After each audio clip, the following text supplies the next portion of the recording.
I hope all of our boistering doesn't come back to bite us in the ass. But I don't think it will. I think what you're talking about with, him trusting Purdy to make those throws, that's big in a game like this, right? Because you don't want to be conservative and scared to throw those big plays. I think that some of those are going to open this game up.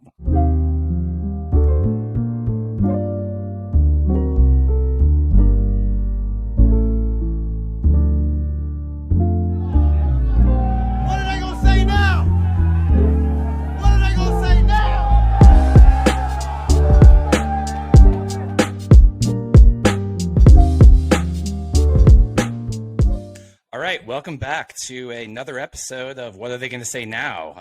NFL Playoff Edition. We're just coming off of what they called Super Wildcard Weekend. It can't just be Wildcard Weekend. Now it's Super Wildcard Weekend, which turned out to be a lot more exciting than we expected. And so we're going to go over those games, give our thoughts, and then we're going to preview what's coming up this next weekend and those matchups and our picks.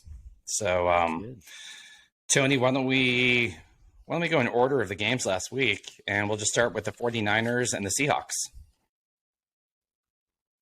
What were your big takeaways from that game? It was definitely a tighter game than I thought, at least at the beginning, first half. Seattle taking the lead there, some miscues on the Niners. Both sides of the ball, really, for the Niners.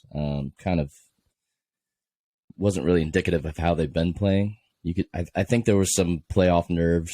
We kind of mentioned that Purdy might go through that. I mean, it's a different beast, the playoffs, right? So, well, in the first couple of possessions, it was raining a fair amount, right? And Purdy seemed like the ball was slipping out of his hand a little bit. He was throwing high on the release, and I don't know if that was a combination of playoff nerves. A lot of times quarterbacks in their first playoffs, they'll actually try and gun the ball. They'll throw too hard. Right. And I have a feeling maybe he was told, put some touch on it. You don't have to gun it. And he kind of overdid it, or he was worried about it slipping. And, if you've thrown a ball when you don't want it to slip, it's more likely to shoot out of your hand a little lofty.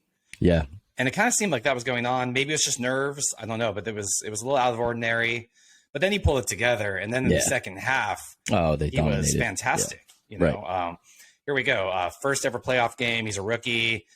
3 passing touchdowns, over 300 yards, and a rushing touchdown to boot. So the Seahawks definitely put a little scare into them, especially with the miscues going into halftime. But then it was Niners. Niners all year have been a second half team, both sides of the ball, and they came out in the third quarter. And it was just, no, we're the better team. And then they just, stepped on the throats of the Seahawks. And it was over before the fourth quarter.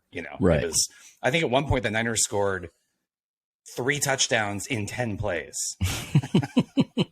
So pretty good. Oh, okay. It was a nice turnaround. So Purdy looking solid. Yeah. And Geno Smith looked really good in the first half. And then he had some trouble. That defensive front of the Niners got to him, knocked the ball loose, and forced an interception too, and it was over. So, but the Niners get it. I was definitely thinking at halftime when it was close, it was like really tough to beat the same team 3 times in the same season. And it is something I remember you saying about. That. Yeah, I will say I never felt like the Seahawks were gonna complete the win. Right? It felt like I agree, but I was a little nervous. I was a little nervous. I mean, you're always nervous when you're down in a playoff game, right? Because it's one game. So you never know something fluky could happen. Yeah, you had a great year, and then all of a sudden, stuff can just go bad, and you just have a bad game. But I always felt like they were going to have a better second half. Like you said, their second half team. I felt like they were going to dominate and take over when they had to, and that's exactly what happened. So, yeah, when they drove down and to start the second half with the ball and scored a touchdown, I was like, Okay, we're back. They got this now. They got this. And then they made the defensive stop. And it felt like at that point it was over. I was like, the tide has turned too much. Yeah. So, especially because the Seahawks were down in scoring position when they forced that turnover. So that's always a big deal because it's a big swing. Yeah. The next game was the Tua-less Miami Dolphins against the Bills, and I thought the Bills were going to mop the floor with them, and it was anything but that. Yeah, so I mean, I don't really know what was going on with the Bills, but they didn't look great. I mean, they actually they came out strong, and then they kind of, I think they were up 17-0 or close to it. They had a good start, and then Allen threw a couple picks, and Miami was hanging around with their backup, who played pretty decently. I mean, it came down to the final whistle, and if you're a Miami fan, you are so frustrated. They had 4 false starts and or delay of games. The delay of games are often related to the clock getting so low.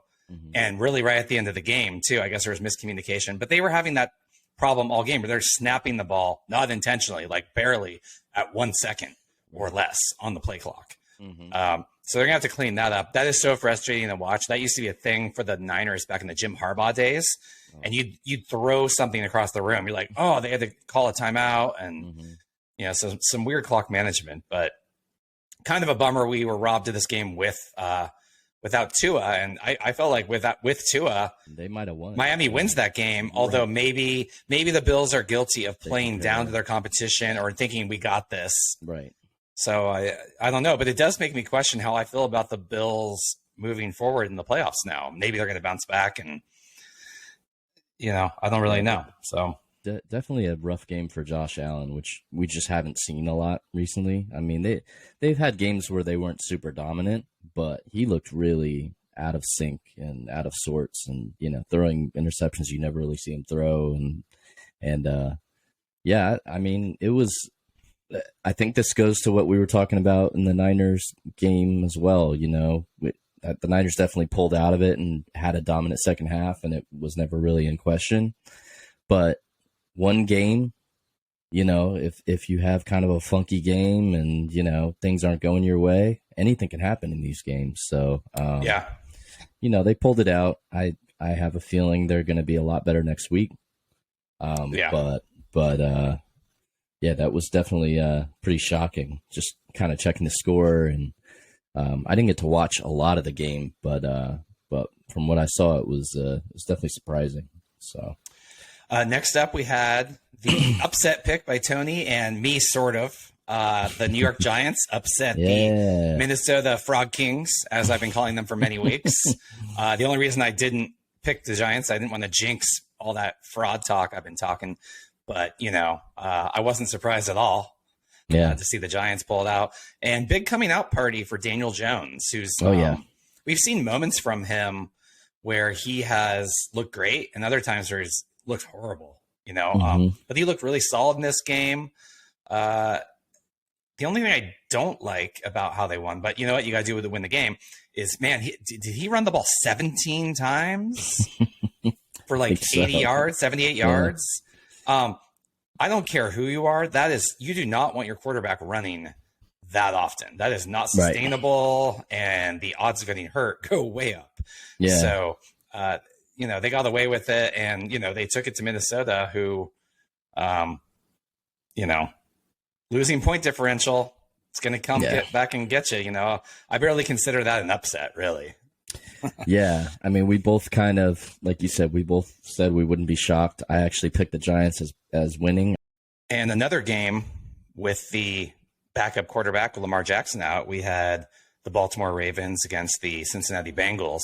And that was another game where the team playing against the team without the quarterback did not make it easy on themselves. That came down to, really, it was a kind of a not fluky, but it was something rare to see a defensive play where Baltimore is going in to try and score a touchdown, reaches out, the ball gets swatted loose and recovered, then run for 98 yards, the longest touchdown in playoff history, I believe, at least for a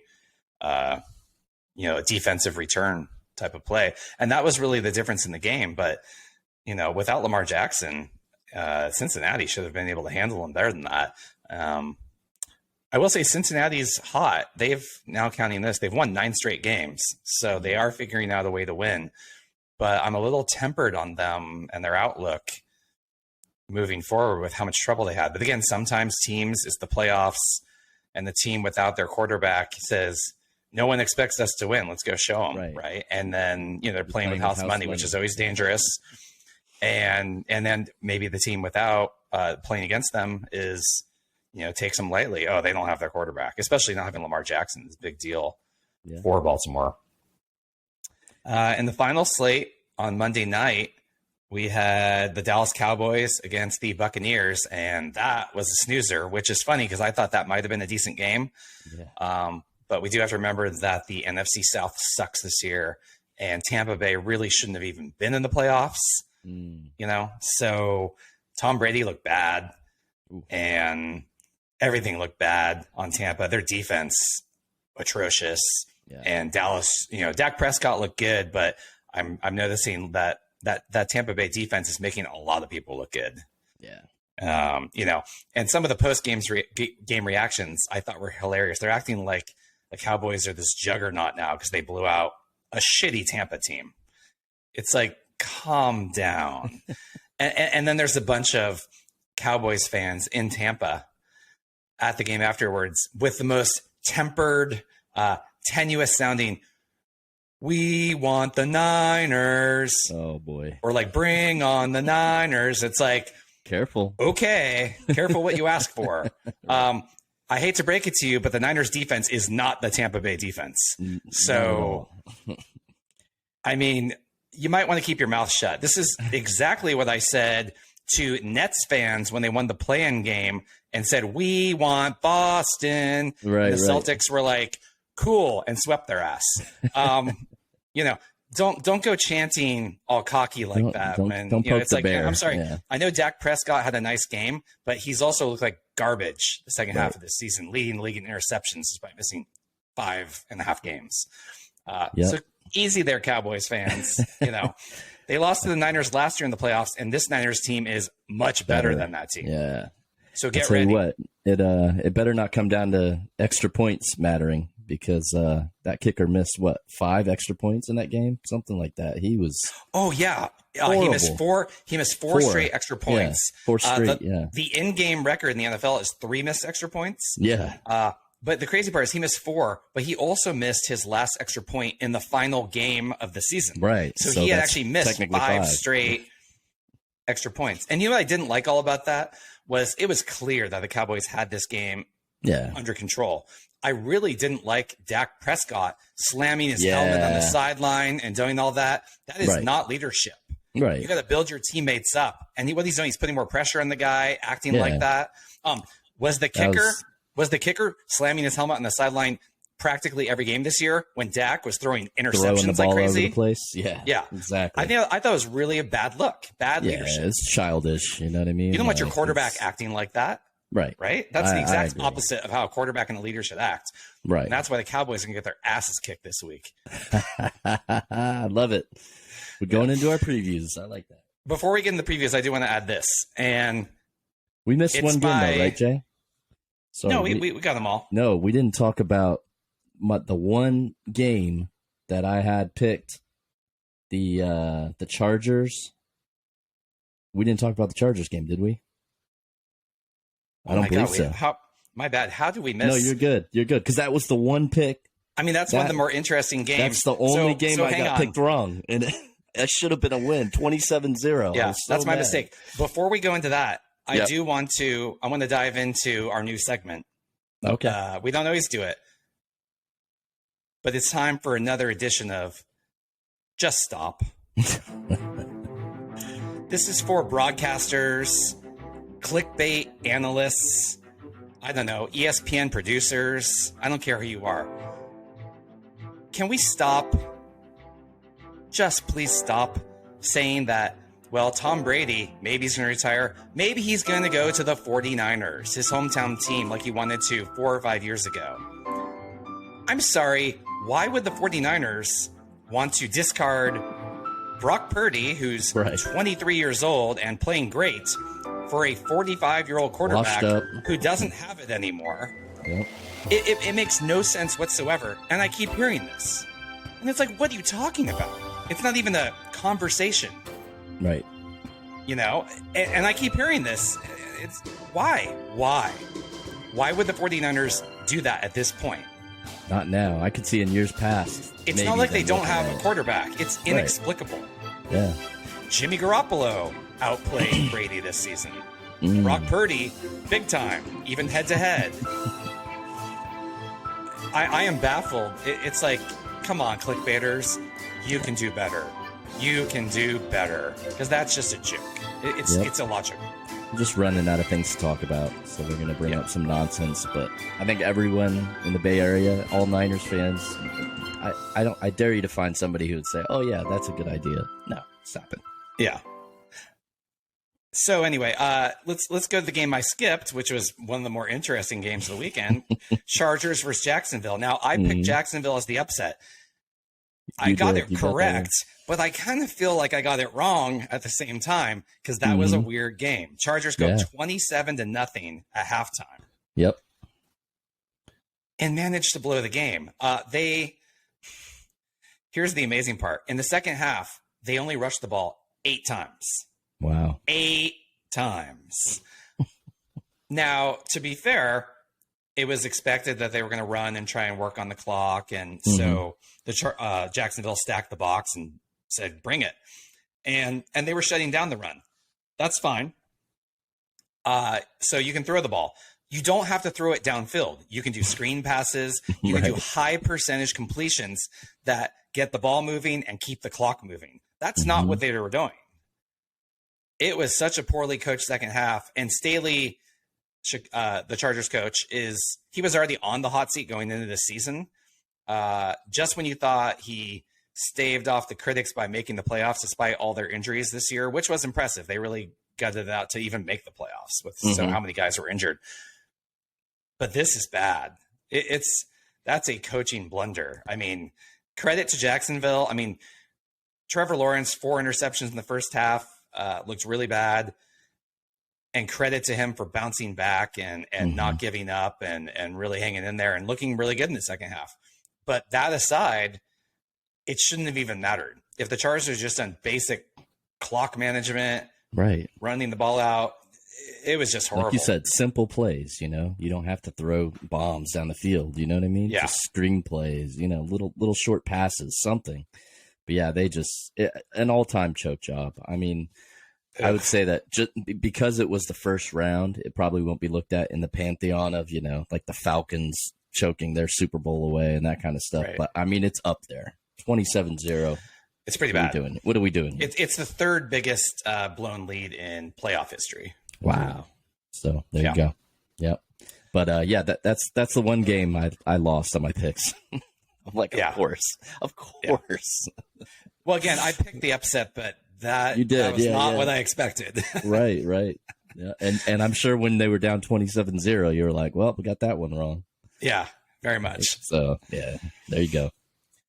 So speaking of the Jaguars, let's move into the round 2 picks for the divisional weekend. Not the super divisional weekend. Now it's just a divisional weekend. It's not super.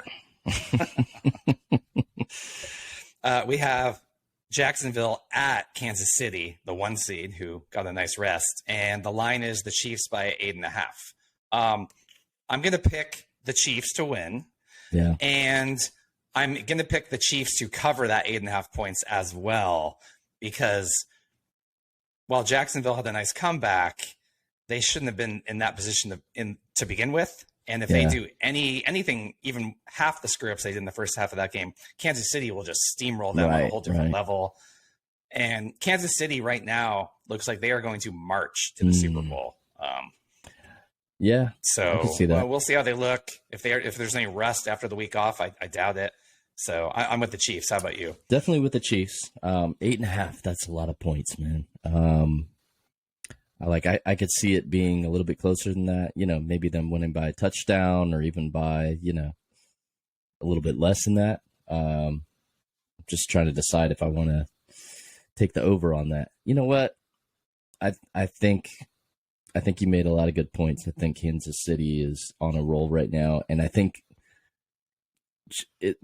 Jacksonville's gonna come back down to earth, right, against an elite team of that level. So, I'll go the over on that one too. Kansas City.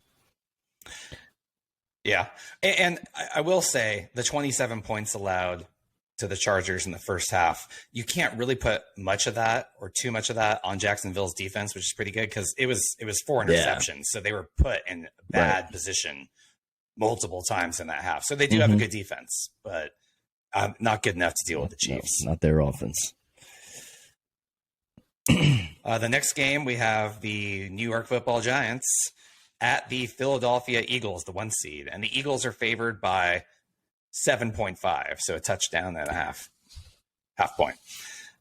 What's your pick? I'm going Eagles, but I think I'm going under on those points. I think it's going to be a tighter game than the Jags and the Chiefs. But the Eagles, so Eagles to win, but you're taking the Giants plus 7.5 on the line. I think this is where the journey ends for the Giants. It's been a really good year for them, but I just feel like the Eagles are have a little too much on both sides of the ball for them to deal with.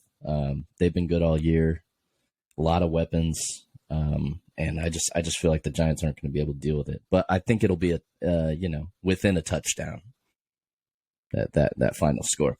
I feel exactly the same way. I think the Eagles are going to win, and I think it's going to be a squeaker. I think it's going to be a close game. The Eagles, since Hurts got hurt, they're still not quite back to rolling where they were. I'm sure the week off is nice as the 1 seed. But the Giants have that momentum, and I think we have a good game. It's another example of teams that have played twice already this year. It's a division game, so it's going to be tough. But the Eagles will pull it out. But it's not. You said they played twice this year, Jade. Those two teams. Yeah, same division. Okay, gotcha. Yeah. I just was wondering if they played before, what the scores of those games were, but I couldn't. The Eagles won the first one, I think, somewhat easily, and then I believe the Giants won the second one, but there was no Hurts. So you kind of throw that out, I might be wrong on that, but regardless, it's always, regardless of what happens when you get the playoffs and teams are facing off for the third time, it's always a interesting dynamic. Next up, we have the Bengals at the Bills, and the Bills are favored by 5. And this is a rematch from a couple of weeks ago of a game that didn't get finished because of, what happened on the field with Darvin Ham. So I have the Bengals, like I said, they've won 9 straight, but they didn't look that great last week. But the Bills didn't look great last week. This is betting wise on the line. I'm going to take the Bengals plus 5 because I think this is going to be a close game. As far as who I think is going to win, I think the Bills are going to pull it out and win, but it's going to be close. So I'm taking the underdog on the line, but taking the Bills to actually win it. Gotcha. I think it's going to be a close game as well. Taking the Bengals with the under, and I'm actually picking the upset here. I really didn't like how Buffalo looked last week. I know this is, that could have just been a one-game thing and all that. And the Bengals, like we said, they didn't look – they're hot. They didn't look great against the Ravens either. I don't know. Something is just telling me that the Bengals are going to play really well. And it's going to come down to, that final stretch of the game, but I feel like the Bengals are going to pull out the upset. So, in Buffalo. Yeah, I mean, it's worth noting the Bengals were in the Super Bowl last year. And they started the year off very poorly, and it looked like a classic case of the curse of the Super Bowl loser, right? So for them to even make the playoffs, given that jinx on them, which is a real thing, it goes back many, many years, percentage-wise, more teams who lose the Super Bowl don't make the playoffs next year than make it at all. So they're overcoming the odds in that regard already. So finally, we have for the Sunday evening game, at least for those of you on the East Coast, we have the Cowboys at the 49ers. And the Niners are favored by 3.5. And I could not have bet over quickly enough on the Niners, only giving 3.5. Yeah. I have the Niners winning this. I'm not going to say it's going to be a blowout, but they're going to win this easily, I think. The Cowboys have been inconsistent. Prescott's had trouble with pressure, and he's going to get some pressure from the 49ers front. That's going to be a problem. I see him making a couple mistakes. I could see a fumble and a pick or two. Wouldn't surprise me at all. And on the flip side, the Cowboys like to play on defense. They like to play a 3 safety set. And it works against a lot of teams. But the 49ers have playmakers up the wazoo. And the Cowboys don't have Diggs is a good corner. He's definitely he's a home run hitter as a corner. He will get beat badly or he'll get a pick and run it back or something. He takes risks. And I think the Niners can exploit that a little bit, but more so on the other side of it. Cowboys have some issues there, and you're going to roll out a third safety, especially when, the Niners can check down to a guy like McCaffrey. The Niners just have too many weapons, and they're going to overwhelm them. And I have the Niners winning this pretty easily. We'll see how the first half goes. I think by the time you get later in the game, the Niners are just going to outpower them and beat them again. So careful what you ask for there, Dallas fans. Yeah, I mean, chanting. Anything can happen, a one-game thing like we're talking about, but I've got the over. I've got the Niners winning. I do think this is going to be a blowout, to be honest. I think all the Cowboys' weaknesses play right into the Niners' hands. I mean, all the things the Niners do well, I feel like it. Yeah, on paper, this is a really bad matchup for the Cowboys. I feel like that pressure is going to bother him all game, like you said. I mean, Bose is going to be in his face. They're going to be blitzing the heck out of him. And while CeeDee Lamb is a very good receiver, he had over 100 receptions this year. The Niners are clearly they're going to put Ward on him and then safety help, and they're going to say someone else needs to be this. Right. And they don't have the horses. They're not going to be able to handle it. That's how I feel. And it's just on paper, it's a bad matchup for the Cowboys. Here's a stat for you. The Cowboys have not won a road playoff game since 1993. 30 years. And I don't expect that to change this week. I would be stunned if it's even a tight game going into the end of the game. So, I would too. We'll see. We're setting ourselves up here being really cocky, but I'm a strong believer. And Brock Purdy was a little shaky to start last week, but he looked great after that. I'm actually a little surprised at that line, how it's so low. I thought it would be Niners by 5, honestly, because they're at home. That's a little shocking to me. So I'm wondering if there's something they're seeing that's causing that.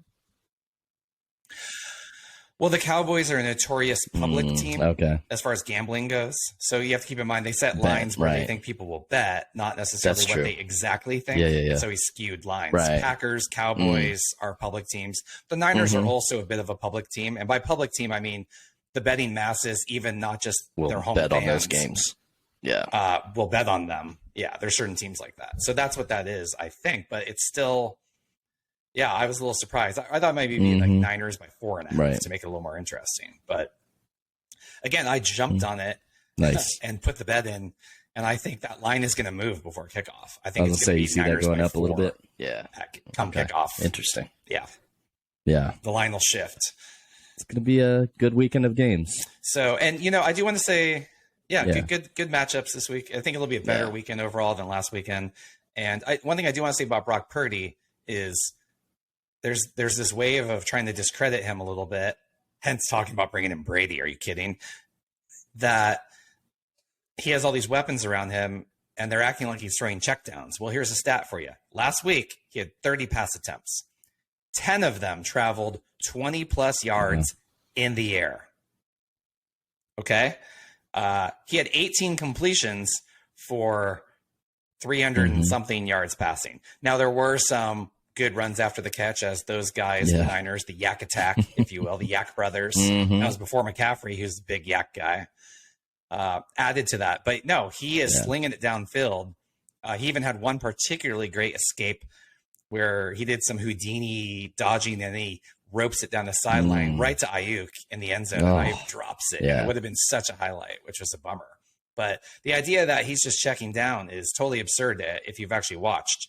And it's now become very noticeable that Shanahan has taken the leash off of Purdy more than he ever did with Jimmy G.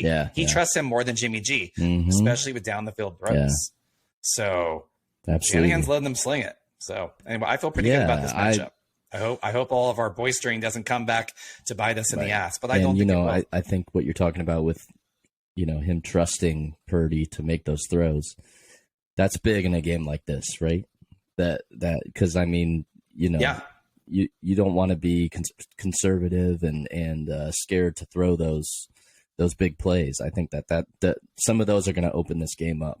I could see some deep throws, some middle of the field, 20+ yard throws that he's given to Ayuk and some of the receivers. And I think that's going to be big against this defense, spreading it around. So I thought the best compliment after the game against Seattle came from Pete Carroll, Seahawks coach. He said something, I'm going to paraphrase. He said, I had no idea it'd be that hard to get this guy on the ground or get him down. He looked like freaking Fran Tarkington out there. That's what he said. Yeah. So nice. High praise from Pete Carroll. Interesting. So, yeah. All right. Well, that's a good lineup. And that was a good little NFL recap. And we'll be back next week to do the same thing all over again. Thanks for listening. Please subscribe. And we'd appreciate it if you do like listening to the podcast to write a review. Absolutely. It helps us out, gives us a little more visibility. So we'd appreciate that. And otherwise we'll be back next week.